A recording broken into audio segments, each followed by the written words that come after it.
السلام عليكم. موضوع حلقة اليوم هو الانفاليديتا.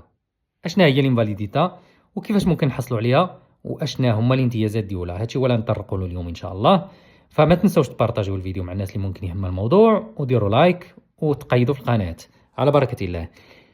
الناس تيظنوا بان الانفاليديتا هو الانسان مثلا اللي جالس على كرسي متحرك وما تيقدر يدير والو. لا، القانون الطلياني تعترف بالانفاليديتا لكاع الناس اللي هما عندهم صعوبات اللي تكون ممكن ذهنيه ولا جسديه وما تيقدروش يأديو المهام ديالهم ديال الحياه، يعني يا العمل يا في حياتهم الخاصه. فالبرتشنتوال ديال الانفاليديتا باش تبدا تحسب هي من 33% فما فوق. ودابا غنمشيو نتعمقوا في الموضوع ان شاء الله.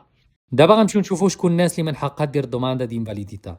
الا كنت ساكن في الطاليان ريزيدينتي وعندك بيرميسو سوجورنو ريغولار ولا تشيتادينانسا ومتوفره فيك الشروط اللي قلنا قبل، يعني صعوبات ذهنيه ولا جسديه، فممكن دير دوماندا دي انفاليديتا. ومن بعد الكوميسيوني اش تتشوف؟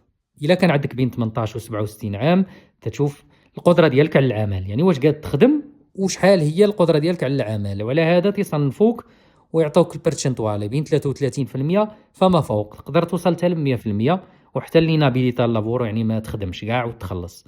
وبالنسبه للمينوري يعني تحت من 18 عام ولا الناس الكبار فوق 67 عام تيشوف القدره ديالهم على اداء الحياه اليوميه، يعني واش قادين بروسهم لا في اللباس لا في الماكله لا في الدريج لا في يقضيو يعني مثلا الامور ديالهم الخاصه، ولا خاصهم شي حد اللي يساعدهم. وعلى هذا تصنفوهم تما وتعطيهم البرتشنتوال.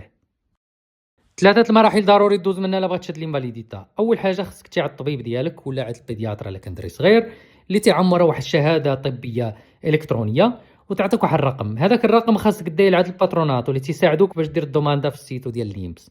من بعد خاصك تسنى واحد ليتر اللي تجيك للدار ولا ايميل اللي تستدعوك فيها الكوميسيون، يعني اللجنه الطبيه اللي تتشوف الاوراق ديالك وتتصنف الانفاليديتا ديالك، ومن بعد تعطيك شحال الكرادو ديال البرتشنتوالي عندك ديال الانفاليديتا. دابا غندوزو لاهم فقره اللي هي شنو هما الامتيازات اللي تيخصوا الناس اللي عندهم الانفاليديتا. فإلا عطاوك انفاليديتا اقل من 74% عندك سكونطو في الدواء ديال المرض ديالك اللي تتعلق بالمرض ديالك، عندك حق في اجهزه طبيه اللي تساعدك في الحياه اليوميه ديالك، واهم حاجه تيسجلوك في الكولوكامينتو ميراتو، يعني تيعاونوك انك تلقى خدمه اللي هي مناسبه للاعاقه ديالك.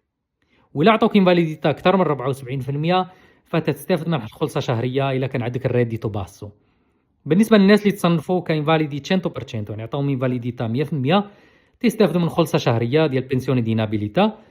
وإلا كانوا ما تيقدوش يأديو الحوايج اللي ما تيخصوا الحياه اليوميه ديالهم تعطوهم تاع لاسينيو دي اكومبانيامنتو. الا بغيتي تعرف اكثر على لاسينيو دي اكومبانيامنتو ولا على شي موضوع اللي تيخص الانفاليديتا كتب لي في الكومينتي. وما تنساش تبارطاجي الفيديو مع الناس اللي ممكن تستافد من هذا الموضوع ودير لايك وبارطاج. والسلام عليكم.